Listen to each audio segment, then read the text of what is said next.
So, hello students, welcome to today's session. In today's session, we are going to discuss about the introduction to tourism and hospitality. And in this session, definitely we are going to talk more about how tourism and hospitality industry are interconnected and how they are a support system of each other, how they are performing with the support of each other. So, yes, my name is Ritu Tiwari, and I'm assistant professor and coordinator of Department of Tourism and Travel Studies, Berhampur University, Odisha. And in today's session, we are going to talk about these table of content. These all areas we will be discussing about the definition of tourism, the types of tourist, visitor, excursionist, the types of tourism, forms of tourism, components of tourism, characteristics of tourism. In today's session, we'll talk up to the sixth point and we will carry forward the same in the next session about tourism business value chain and about the demand concept in tourism industry. We will definitely be talking in our next session. So let us start with today's session where we are going to talk more about the introduction and fundamentals or basics of tourism and hospitality.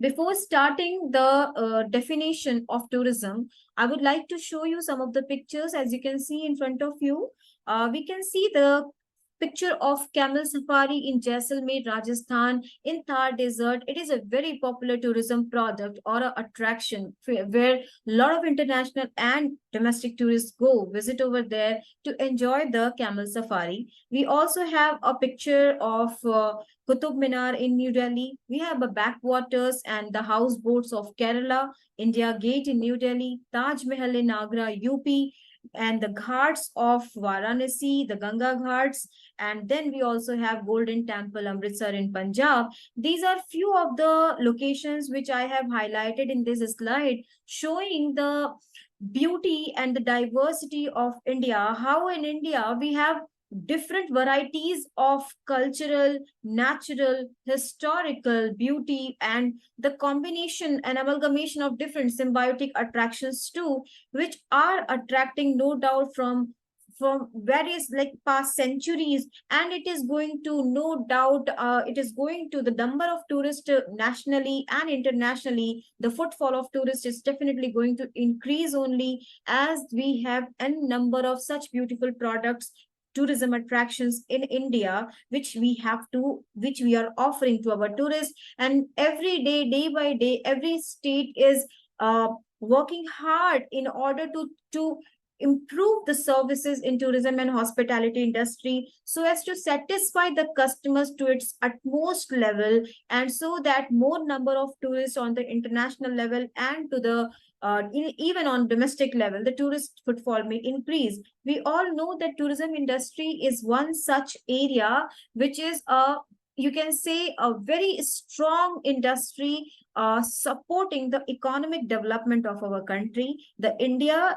is a developing country, and we need a lot of foreign exchange, foreign earnings in order to improve the economic condition of our country. And no doubt that tourism industry is very important, you can say a very important element or industry which is supporting in this economic growth, in the employment generation. And it is regardless to say, it is needless to say, we all very well know that tourism industry is such an industry where the people with no skill, that is we can also say as unskilled to semi-skilled to skilled, all three category of human resources can get the employment in tourism industry, in hospitality industry. We have a scope to employ the people who are unskilled, semi-skilled, as well as highly skilled. So tourism industry is definitely one of the very important and booming sector where lot of students, lot of people can look after, can see their career also. And that is why this today's session, which is talking about the fundamentals of tourism and hospitality, is very important for the students of undergraduation as well as post graduation students to understand the basic fundamental meaning and concept of what is exactly tourism industry all about and how it is working, right? So let us start the tourism definition in the next slide. So as you can see that tourism, the first definition of tourism, which is given by United Nations World Tourism Organization, the definition says that tourism comprises the activity of persons traveling to and staying in places outside their usual environment for not more than one consecutive year for leisure, business, and other activities or other purposes. So basically, by this definition, we understand that tourism is a activity. Tourism is an activity which is done for a specific period of time. This is done with the disposable income and in a free time only. So people, when they are done with all the important savings, expenditures, and everything, then they, whatever the amount of money which is extra, which is left out with them, mostly the tourism is planned with that disposable income, that extra income, which is left out after completing all the important expenditures and all the important savings. Then the people think about, with the extra money, they can go for shopping, they can go for some kind of other activities like sports or any other activity, amusement park. But many a times people also choose to go for tourism and for their relaxation purpose or for some other purposes, for even for knowledge, new experience and new knowledge also, creation also. So here, as per United Nations World Tourism Organization, it is an activity where a person or a group of people, they travel from their residence to a destination, and then there they are spending at least 24 hours and not more than 365 days or one consecutive year. For what purposes? For leisure, entertainment, relaxation, fun, enjoyment, rest, and then some business meeting, to attend a business meeting, to attend a business conference, to attend a some kind of you can say expositions or some kind of other events which are related to business, some kind of product launch, something, etc. Or it can be a religious purpose, it could be a adventurous activity, it could be some kind of wildlife safari, it could be some kind of desert safari, it could be kind of, you can say, photography tourism. And then there are a number of new types of tourism, like we can go for, if the people is interested for to visit and experience the historical monuments and sites, that can also be a purpose, that the person is from a historical background and he wants to understand the archaeology of some monuments and sites or some temples, then that will also be considered as a part of tourism. When a person is going for doing that thing, it is going to be considered as tourism. So that is the definition given by United Nations World Tourism Organization. Another definition, which is given by Hinziker and Kraft in 1941, says that tourism is a sum of a phenomena and relationship arising from the travel and stay of non-residents, insofar as they do not lead to permanent residence and are not connected with any earning activity. Now, this definition has one additional point in, if we understand along with the United Nations World Tourism Organization's definition, which I just discussed before this. In the second definition, the added point is that when a person or a group of people are traveling from their residence and they are going to a destination, they are involved in different activities like leisure, business, fun, religious activity, adventurous activity, sports activity, or whatever activity, they are going there from their residence to for a fixed period of time, for a limited period of time, which is less than 365 days. And also the additional point is they are also not going to be involved in any kind of earning activity. So I will just highlight this point, which is the additional point in this definition, saying it should not be involved in any kind of earning activity. Like if you're going there, you have to spend money in different kind of, relaxation, fun, adventure, but you cannot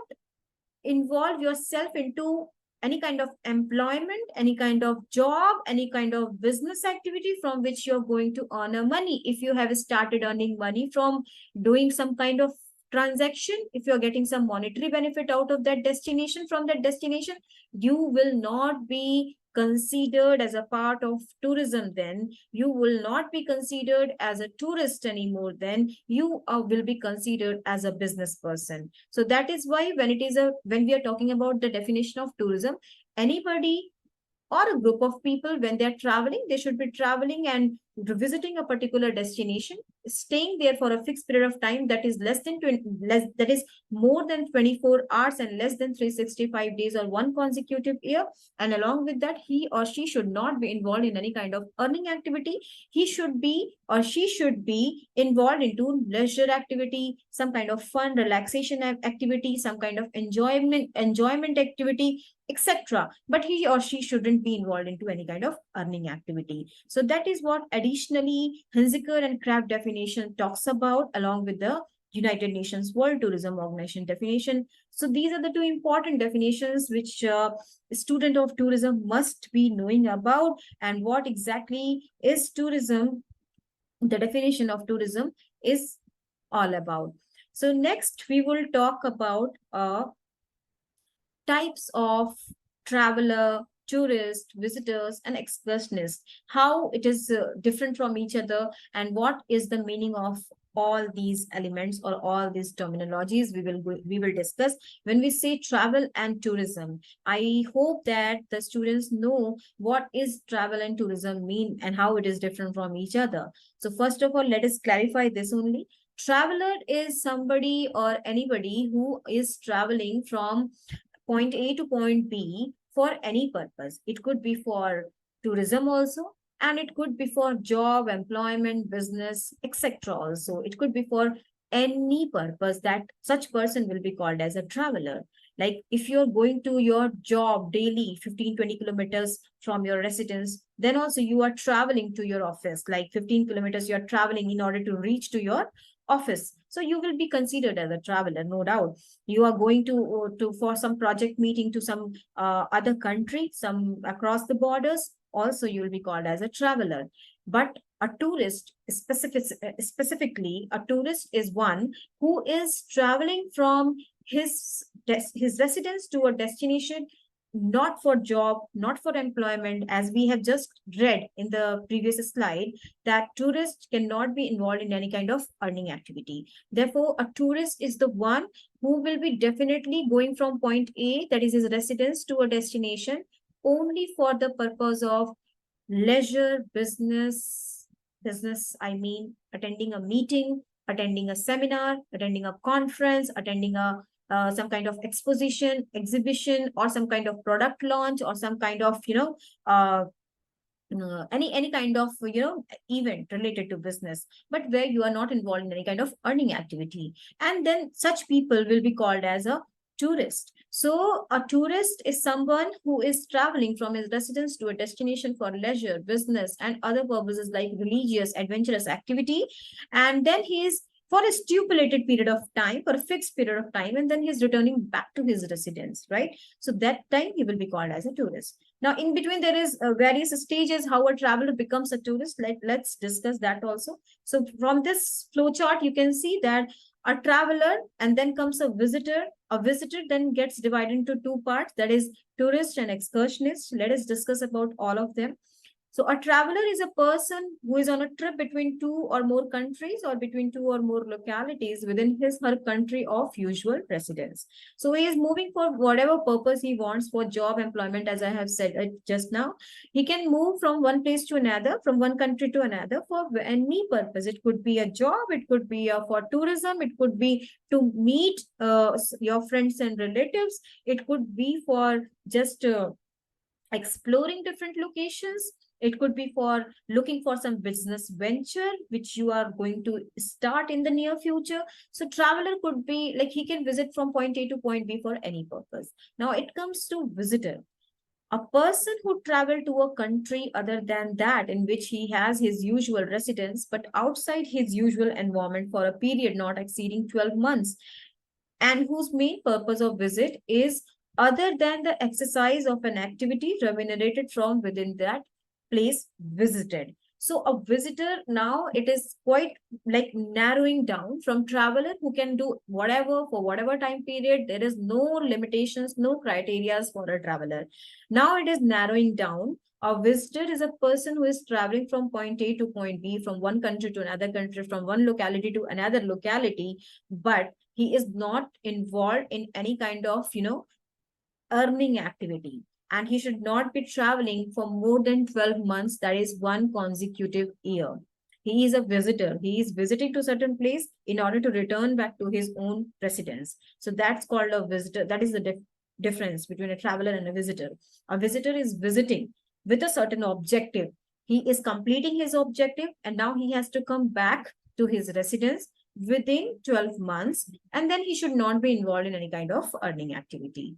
Now that visitor will be divided into two categories. The first is the tourist and the second one is the excursionist. Now the tourist is a visitor who stay for at least one night in a collective or private accommodation in the country visited. See, a tourist will be considered as a tourist when he is going to a destination for leisure, pleasure, for any kind of fun activity, for any religious activity, for any kind of, adventurous activity. He's visiting some coastal beaches or some hill stations, mountains, or to some historical monuments and sites. But he's spending at least one night, complete day, 24 hours in that particular location, in a commercial property, in a collective or private accommodation, right? He is going there, he is staying in a hotel, he is spending overnight on that destination. That means he is completing at least minimum 24 hours in that destination, and then maximum 12 months, right? Minimum 24 hours and maximum 12 months to honor us to that particular, on that resident, on that particular location, on that particular destination. Then he will be called as a tourist. Of course, he won't be, involved in any kind of earning activity, as the visitor's definition also says the same. Now, when he will be called as excursionist, who is called as an excursionist? An excursionist is a person who is visiting or to a destination to explore that destination, no doubt. He will also be not involved in any kind of remuneration activity or any kind of earning activity, but that person will be going to that place, spending his whole day over there.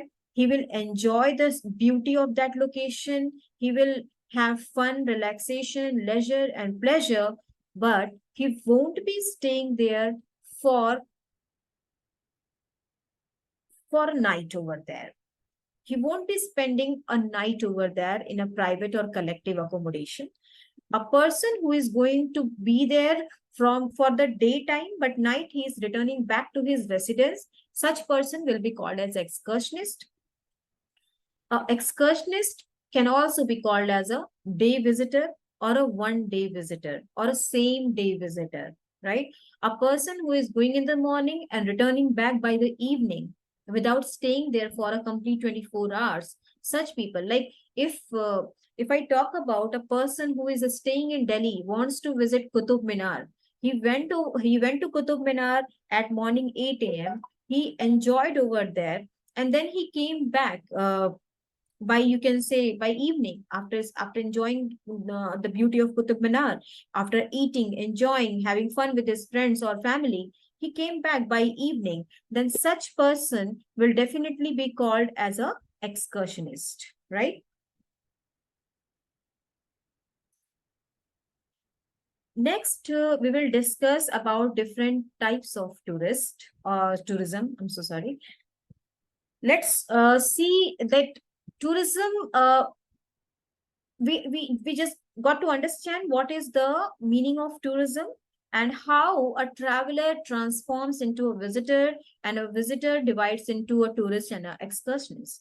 And now we'll talk about different types of tourism in which these tourists are involved altogether. So we can see that tourism is classified on the basis of pleasure derived and the objective of the tourist. For convenience, tourism can be categorized as traditional tourism and modern tourism. Now, what is traditional tourism? So these are the basic purpose for which a person wish to travel and visit place of interest. This type of tourism is in place for a very long time, and anybody resorting to tourism shall first devote the resource and time towards types of tourism.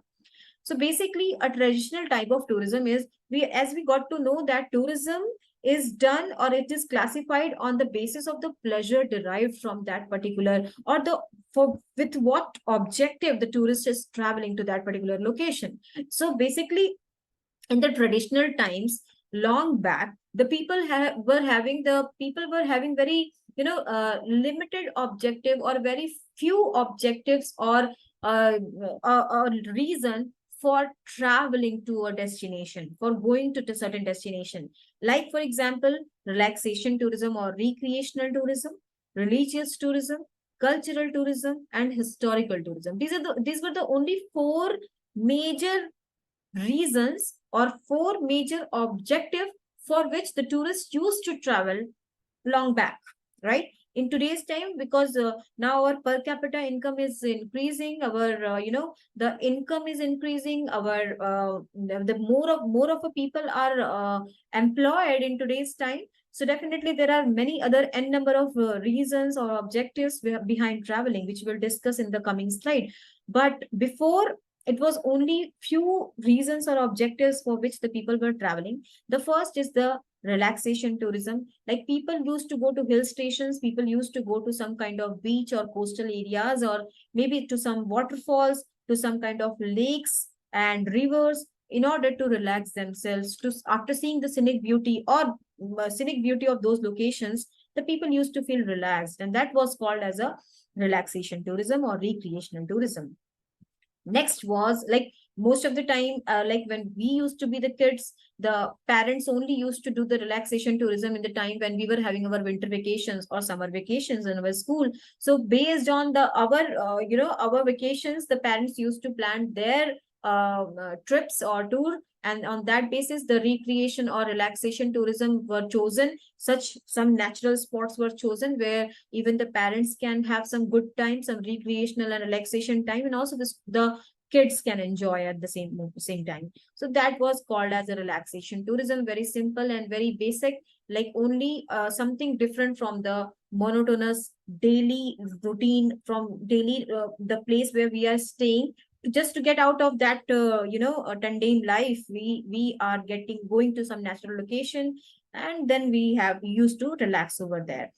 Religious tourism. So what the basic objective by the term itself is clear. Then when the people are going to certain destination or to certain attraction in order to satisfy their religious objective, when a person has some kind of dream or objective to visit Kedarnath, to visit Badrinath, to visit uh, Jagannath Puri Mandir in Odisha, to visit, you can say, Rameshwaram in Tamil Nadu, to visit, you can say, even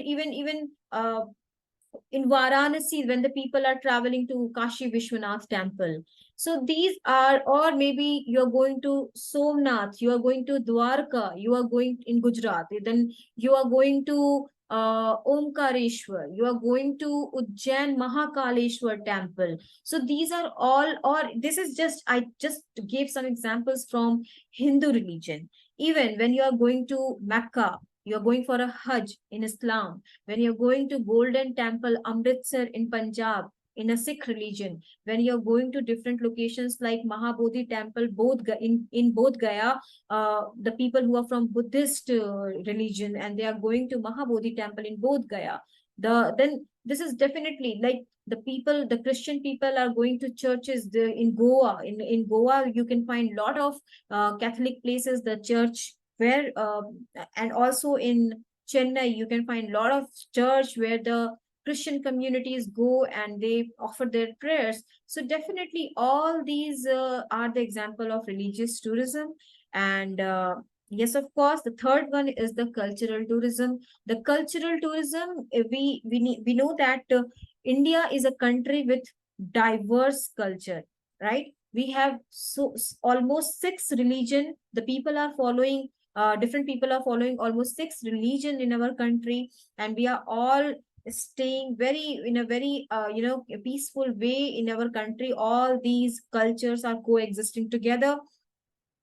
So definitely when we have six religion, and six religion, like about 1.45 crores of people are like 145 crore people are staying in a country with diverse culture. What a beauty this country is having altogether. And when, like for example, the Navratris are celebrated in India, in different parts of India, in a different varieties of manner or ways or fashion. So in West Bengal, it is celebrated differently. In Gujarat, it is celebrated differently. In UP, it is celebrated differently. So in different parts of the country, you can find a different kind of culture. UP or Uttar Pradesh has its own culture. Punjab is having its own culture. We know that what all cultural elements are there, the food habits, the type of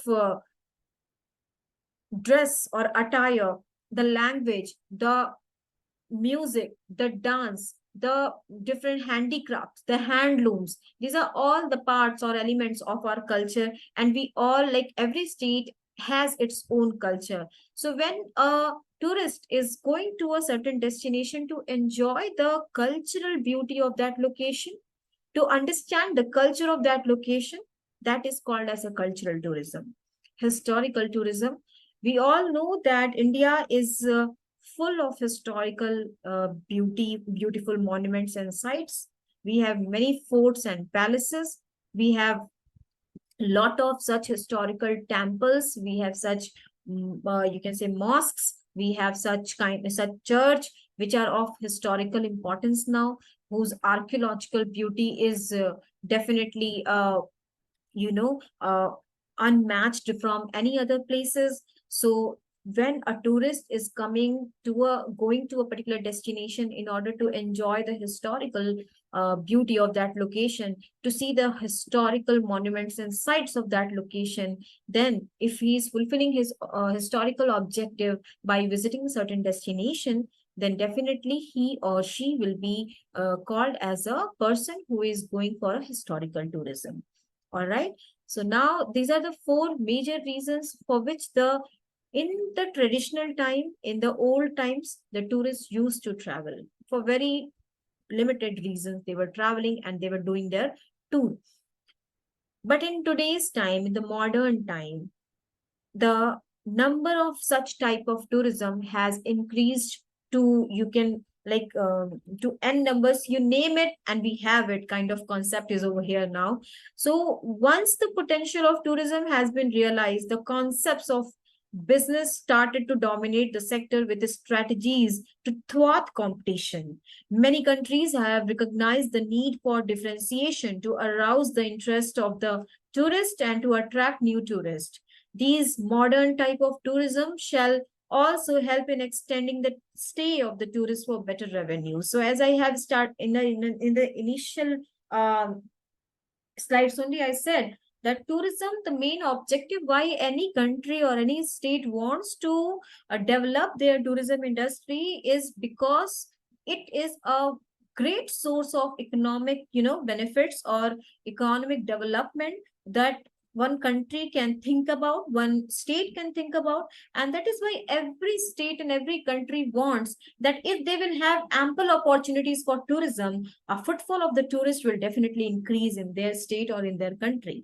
And therefore in modern time, every country is running, every country is brainstorming that how different types of tourism can be increased in order to increase the footfall of international tourists, also the domestic tourists, with which will help for the better revenue generation. So let's see some of the examples over here. The health tourism, sports tourism, adventure tourism, business tourism, beach tourism, eco-tourism, social tourism, rural tourism, farm tourism, monsoon tourism are some of them which we are highlighting over here. But these are just to name a few. We have many more such types of tourism which has come into the market and which right now the people are performing. They have, like, in today's world, we have a special interest tourism, like photography tourism is there, wellness tourism is there, virtual tourism is there, medical tourism is there, and then what not, we have various other, space tourism is there, we have ocean tourism, we have sea and marine tourism, then and many other such tourisms are there which tourists are performing. So these are just, we have listed few of them, but yes, of course, these are not the limited ones. We have a list is more than hundreds of types of tourism, which is still, like, which the tourists in today's world are performing. Wildlife tourism, then desert safari, and then, many to name them. Now, yes, we'll talk about the forms of tourism. We just talked about the types of tourism, where different varieties of tourism are there, for which, with the objective of which the tourist is traveling. Now we have different forms of tourism. As we can see, in 1994, the United Nations World Tourism Organization classified three forms of tourism in its recommendation on tourism statistics. The first is domestic tourism, second is inbound tourism, and third is outbound tourism. Domestic tourism, we all know, when it involves the residents of the country, of a given country, traveling only within their country. When you are traveling, when a tourist is a resident of the same country and he is roaming around, he is visiting various attractions within the geographical boundaries of his own country, that is called as a domestic tourism. Like, for example, when the Indian tourist is traveling to various states or different states of India, like he's a native of Uttar Pradesh and he's traveling to Gujarat, he's traveling to Maharashtra, he's traveling to Tamil Nadu, he's traveling to Odisha, he's traveling to Punjab. He will be called as a domestic tourist because he is not going out of the geographical boundaries of his own nationality. Now, next is the inbound tourism, involving non-residents traveling in the given country. Now, if let's talk India. India has its own geographical boundary. When somebody from outside the country, from outside India, is coming in our country to visit Indian states, to visit Indian culture, to visit Indian beautiful attractions, natural, man-made, as well as symbiotic attractions, that person who is coming from outside to within our geographical boundaries will be called as an inbound tourist. Okay. Third one is the outbound tourism, involving residents traveling in another country. Now, when an Indian wants to visit Singapore, when an Indian wants to visit UK, when an Indian wants to visit United States of America, when an Indian wants to visit European countries, then definitely that person will be called as an outbound tourist, a person who is crossing his geographical boundaries of his country and he's going out in some other international country in order to visit that location. He will be called as an outbound tourist. Then we have three additional forms of tourism, which is also suggested by United Nations World Tourism Organization based on the first major three forms, which was domestic tourism, inbound tourism, and outbound tourism. There are three more derivatives of the major ones. These are to name them: internal tourism. Internal tourism, which comprises of domestic tourism and inbound tourism. Internal means when in India, in the geographical boundaries of India, who all are traveling? Either the domestic tourists are traveling or the people who have come from outside, that is from the geographical boundaries, outside the geographical boundaries of India. We also call them inbound tourists, right? So the combination of domestic and inbound together can be called as an internal tourist. National tourist, who is having a same nationality. So Indians who are traveling within India are domestic tourists, and Indians who are going outside in different other international countries, different countries, who are also known as outbound tourists. Together they can be called as national tourist. Like, they have a same nationality. The domestic tourists are Indians, outbound tourists are also Indians. International tourism, when tourists are not from the same nationality of the origin country's nationality. Who are they? Inbound tourism and outbound tourism. Inbound tourism, when the people from another country are coming to our country, for us, they are international. When we are going to some other country, we will be international for them. So we both together can be called as a international tourism. Okay. Now, this section or this part of the PPT is the most, I believe, the most important part of the, today's session, which we are going to discuss about. It's about the components of tourism. Now that we have already discussed about what do we mean by tourism, we have discussed about different, types of tourists, like who is a traveler, who is a visitor, who is a tourist, who is an excursionist. We have also discussed about different types of tourists. We have discussed about 6 forms of tourism, like that is domestic, inbound, outbound, internal, then, the national and international tourism. Now it's high time we should know that tourism industry is not a single industry. It is a combination of various industries together, which combine in order to make one industry that is called tourism industry. So tourism industry individually all alone is nothing. It cannot survive all alone. It needs the support. It needs the,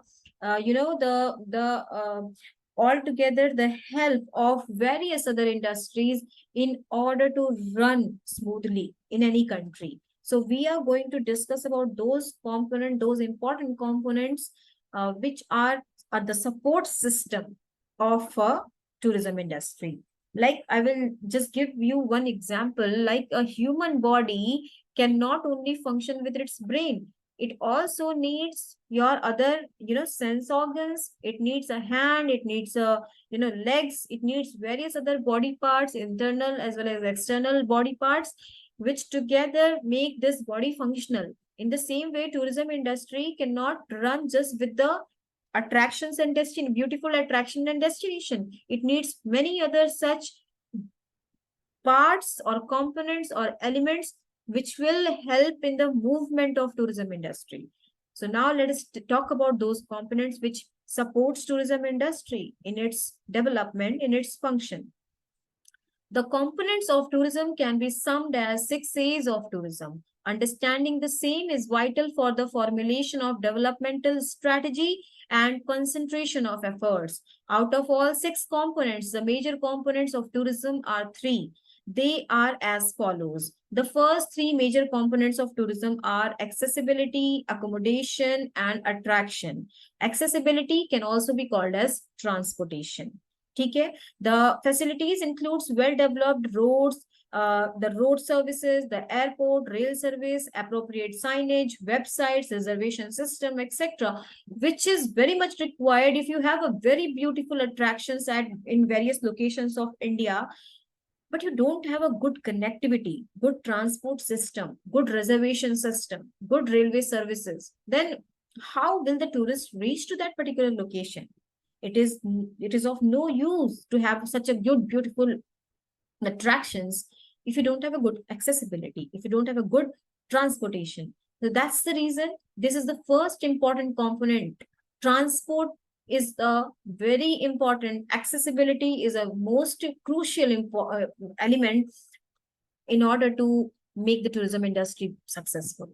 Second is accommodation industry. Accommodation being can also be called as a hotel, and the stay, in relation to the taste and preferences of tourists, bed and breakfast, that is B&B, self-catering, hotels, stay with relatives, etc., can be termed as accommodation or hotel industry, where hospitality industry, we can also say that, where it can be said as, what is a hotel? A hotel is a commercial establishment where the tourist can stay uh, in exchange of money, because it's a commercial establishment. So you have to pay, and you can stay, you can have food over there, you can have a good, a rest over there, but in exchange of money.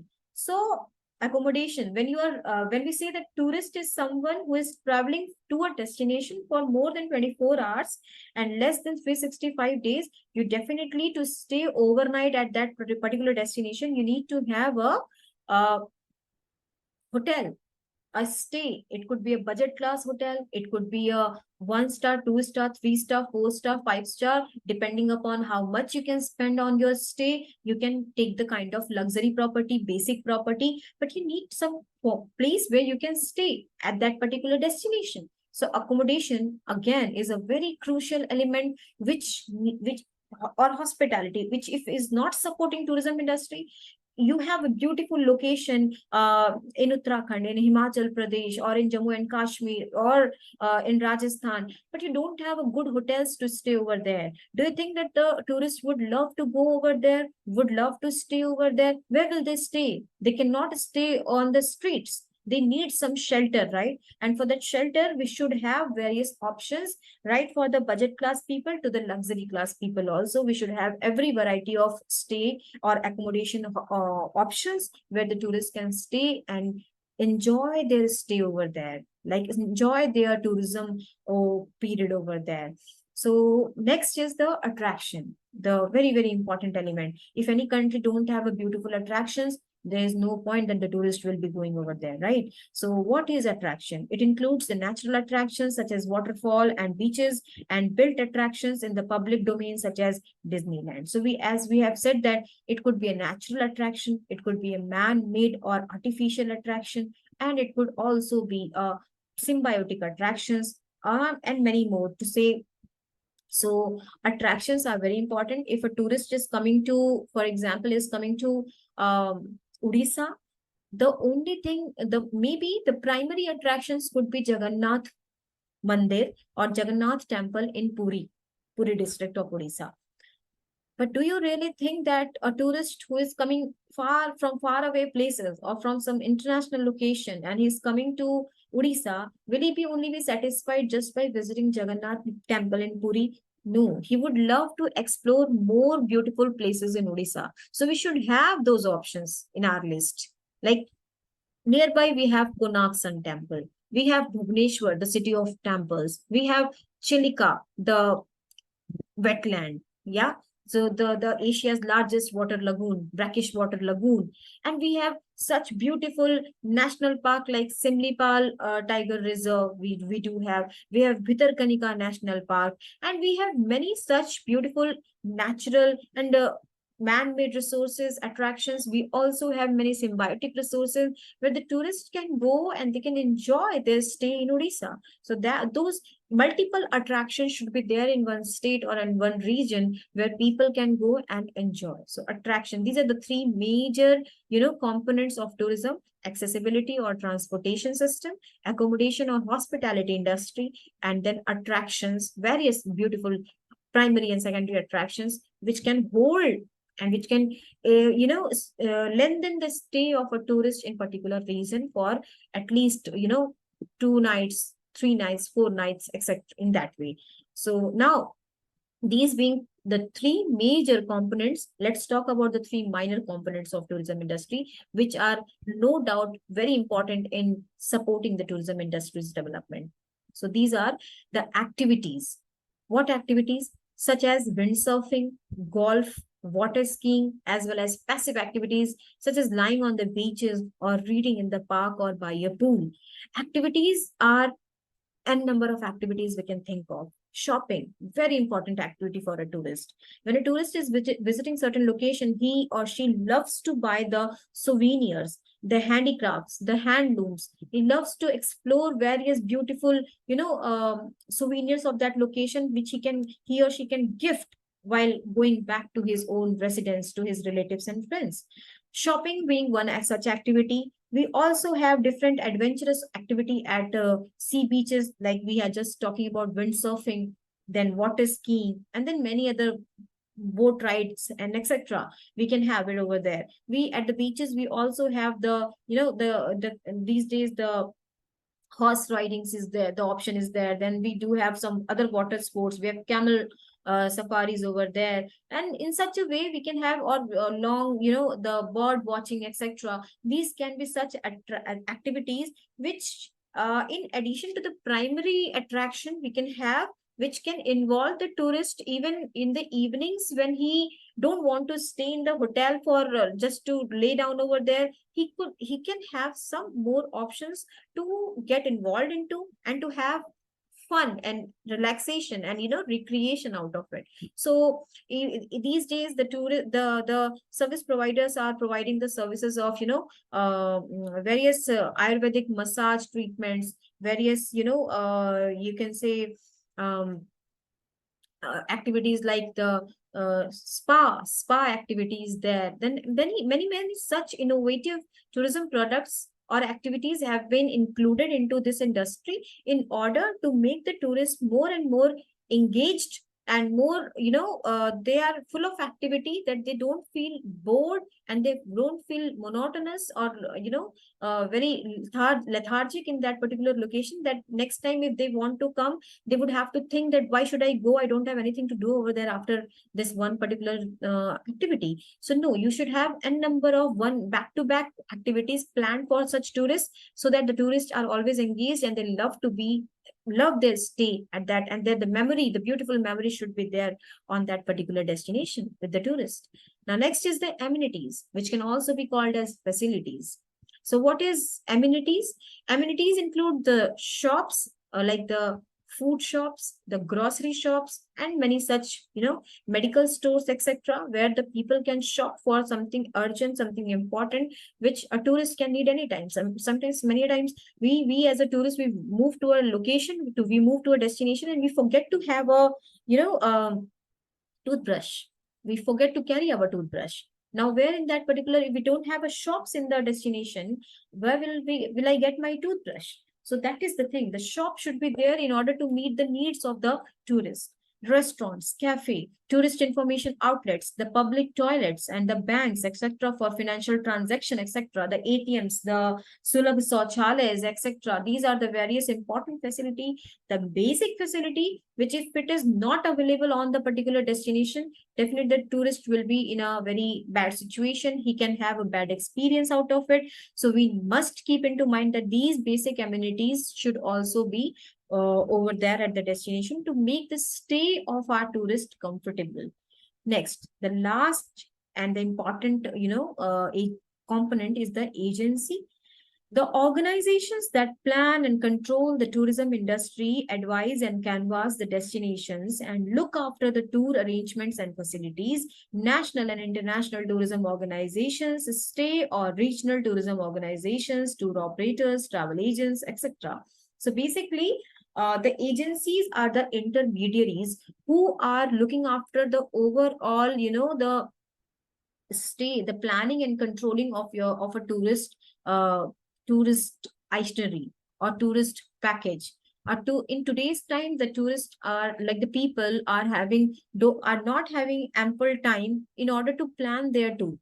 They have money, they have leisure time, but they don't have in their busy schedule, they don't have a time to think about how to plan their journey and from where they will start their journey and how the itinerary will be prepared. They don't have time for that. In that case, these intermediaries come into picture. They are very much important. They play a very important role. And these people are, they ask the requirement and the budget of the person, and accordingly, they prepare the tour packages and the itinerary for the tourist, based on which the tourist just pack their bag, and without any kind of documentation, issues or any kind of botheration, they just have to go happily. They have to enjoy their vacation or their stay or their tour, and they just have to click the photographs and then have good food and then have a very pleasant stay at that particular location. Rest every other documentational, tickets, bookings, for everything, the agencies or the intermediaries will take care of the thing, and they don't have to worry about it. So in today's world, in this busy world, the agencies are really very playing a very important role. And also the agencies or the organizations or the bodies of national and international repute, like UNWTO is there, like IATA is there, like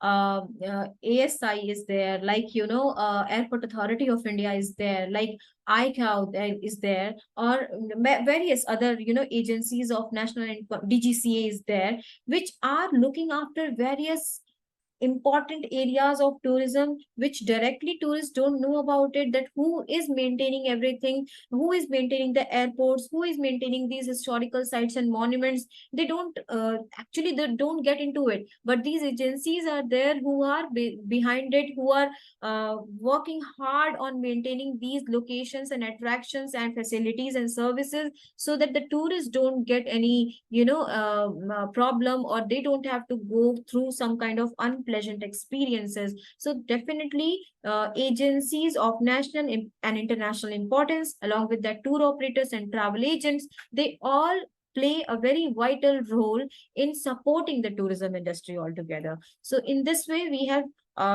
completed the six major elements or six important elements of tourism industry, which are supporting for its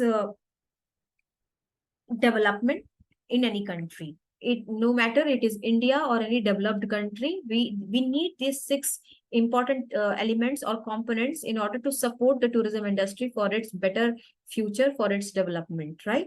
So these are the six elements, and the finally we at the last, so you can just have a look. It's attraction, accessibility, accommodation, amenity, activity, and agency. The all six together makes the tourism industry the way it looks today. Otherwise, it is not possible for the tourism industry to stand in such a dynamic way, the way it is standing and the way it is being, popular in the across the world, is all because of the support of different agents, different elements of its tourism. Right now, the last part we will discuss about is the characteristics of tourism.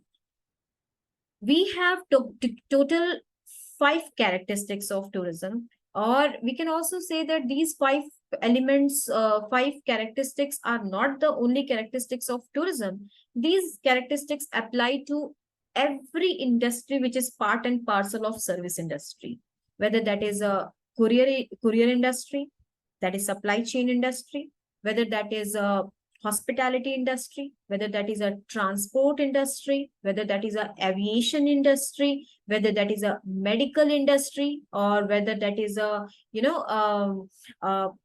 teaching is a service, as a part of service industry. So teaching, any such, or even for the advocates, for the lawyers, for various other such professions and industries, where service is the main objective behind, we are having the same characteristics in that case.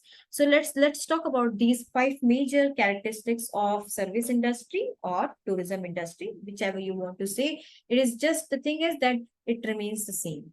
Intangibility. Intangibility means it is often used to describe service where there is not a tangible product that the customer can purchase, that can be seen, tasted, or touched. So to elaborate, intangibility means when a product cannot be seen, cannot be tasted, cannot be experienced until it is purchased. In tourism industry, if you want to go to Manali, you need to first book your air tickets or train tickets. You need to book your hotels. And then when you ultimately on that particular date, when you move and you reach Manali, you may like it, you may not like it. You may find the weather condition over there comfortable for you. You may not find it comfortable for you. The hotel, the way you saw on the website, may not be the way in the similar way. The experience you thought about in the flight as it would be, it might not be the same way as you thought about it. But you have already purchased it. You have already spent money on that particular services. That's called intangibility. Vice versa, in the manufacturing industry, if you're going to buy even a mobile phone costing rupees 5,000 even, you can take the demo. You can look from various aspects, whatever criteria you're looking for, the camera, the storage capacity, the kind of audio, the sound, the music, the look, the different features of your mobile phone. You can get yourself satisfied from every angle, and then you pay and you get the product, which is not the same case in a service industry or in tourism industry. You pay for your services. Like for example, in the restaurant, if you're going, you are uh, first placing the order for some food. You get that food. Now, whether you love the taste of that food or you don't love the taste of the food, but you have to pay for it, right? It doesn't matter. So intangibility exists in every service industry. Like a lawyer may win your case, he may lose your case, but you have to pay the charges to that lawyer, no matter what would be the result, the end result. So service industry is of intangible nature, where the result could be something unwanted, something which you have never expected, but the payment, the purchase has to be made beforehand only. So it is intangible in nature. Inseparability is the second characteristics of service industry or tourism industry, where service provider and the services are inseparable. Simply, if you want to take the service of a air hostess, you need to go book a flight, you need to go in that particular aircraft, and then the air hostess will be serving you a food, the water, and the whatever things you are supposed to get a service from a air hostess. You will get it only, when you are going to that particular aircraft after booking your seat. So if you want to eat a good food and you want to get it served in a very royal way, in a very lavish manner, you need to go to a particular restaurant, order that food, eat it, and then there only you will get all those services. The chef will not come to your home in order to cook a food in your own kitchen. Similarly, the air hostess won't come and serve you in your own home. So that's called, if you want certain kind of service, if you want to visit Manali and experience Manali, if you want to see the architectural beauty of Konark Sun Temple, you need to and understand the beauty of the architecture in some temple through some, like from the mouth of some experienced tour guide. You need, if for that service, to take that tour guide service, you need to go to Konark. That tour guide will never come to your house and explain you the architectural beauty and importance of Konark Sun Temple. So inseparability exists. If you want to learn something, you need to go to a college, school, university to learn it. The teacher will not come to your house to teach you on your, comfort, as per your comfort. The lawyer will fight your case only in the court. It can never take place in your house.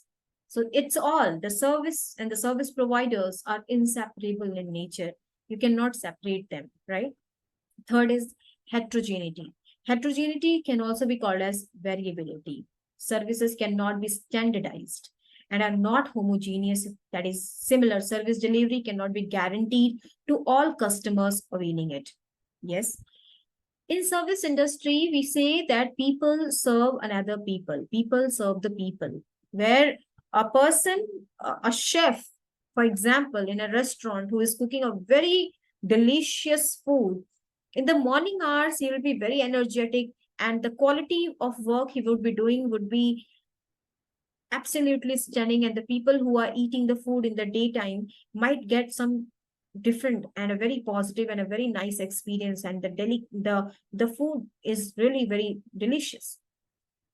But after the whole day of cooking, the chef might get very much, tired. He might get exhausted.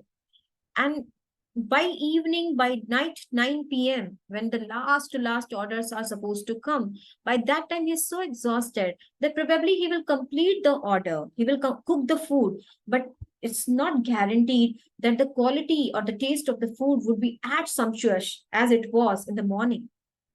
So that's called heterogeneity or variability, because people serve the people, and the human beings can, like the humans can be tired, and the service quality cannot be standardized. Like mobile phone, if particular model of phone you want to purchase from shop XYZ in the morning, in the evening, the kind of the standard of that phone will remain unchanged in manufacturing industry. But in service industry, where person serve another person, there is a high chances that the quality of service, the quality of output may be different, may vary from time to time. So that has to be accepted by everyone, that in service industry, in tourism industry, the variability or heterogeneity is one of the important characteristics, and you can never expect the same kind of service every time and from a same person. It could vary from time to time based on his health situation, based on his mental situation, based on the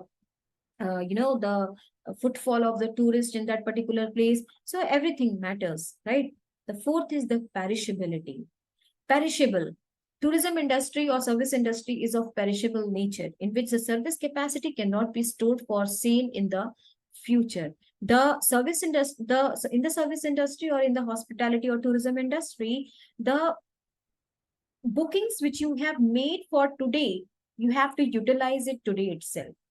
For example, if you think that a train ticket you have purchased for today, and for some reasons you are not able to board the train today and you want to use the same ticket tomorrow and go to a destination, do you think it is possible? No, it is not possible. The service will perish means it is not going to be, it cannot be of any use for you when its validity is over. So it's all valid only for a time period, for the time you have booked it. After that, it is of perishable nature for you. The hotel booking which is made for today can be used by you today itself. Whether you use it, you don't use it, next day you cannot claim for the same based on today's booking. So that's called perishability, the characteristics of tourism industry, where you can utilize the services of whatever industry, whatever, whether that is a restaurant, whether that is a hotel, whether that is an airline, whether that is a railway, you or that particular place, you can go and avail the service only for the time you have booked it. After that, that service will perish for you, and another customer who has booked for another day, he can or she can utilize it. And the last characteristics is ownership. Ownership is separate in case of service, where one can experience the service and derive value, but cannot possess the service. Yes, in tourism industry, you cannot own anything. You can book it, you can use it the way it is, and you just have to leave it and you have to come back. Booking a hotel room doesn't mean that you are a owner of that room. You have booked the room to utilize the services for a particular day or for that particular time period.